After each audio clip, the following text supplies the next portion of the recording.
alternate universe, the bizarro world, the Twilight Zone. When it comes to football, they are all quite real, if only in the mind of Dave Damashek. This is not the NFL. This is the NFL.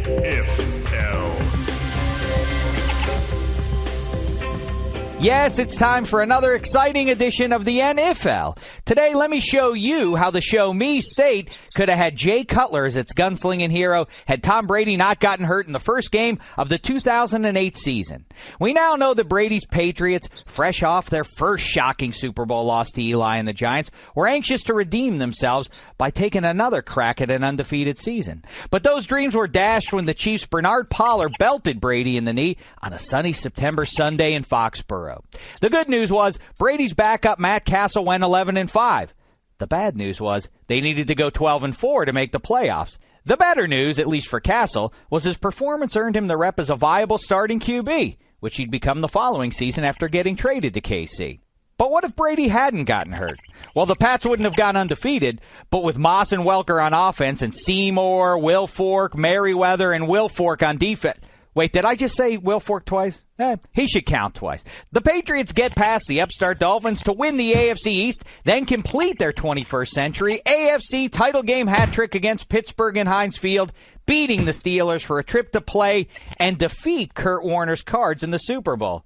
Can you imagine being a Hall of Fame caliber quarterback and losing to the same quarterback twice in the Super Bowl? Impossible.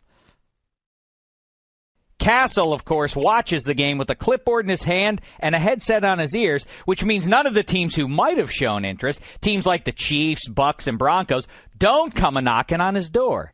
Never mind him, though. The big wheel of NFL QBs was spinning fast and furious that offseason. Remember, by the start of '09, Favre went from the Jets to the Vikes, Cutler went from the Broncos to the Bears, and Vic went to the Eagles from wherever he had been previously.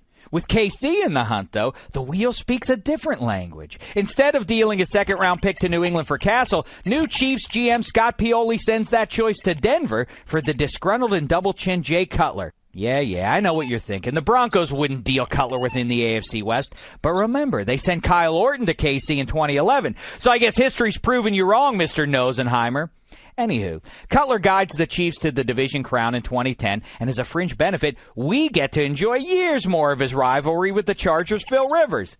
Not to mention a rivalry with head coach Todd Haley. Why? Because Haley never met an NFL player he didn't want to argue with.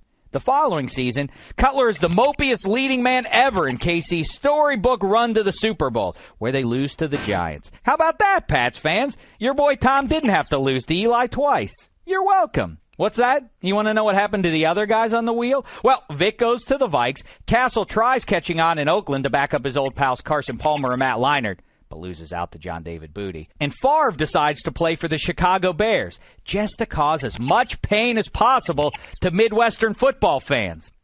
Wait, you know what? I can't do it. You know what? Let's just say he disappeared. If you see him anywhere, take a cell phone picture of him. He loves that sort of thing. I refuse to use my time and space-bending powers for evil here in the NFL. This is the NFL.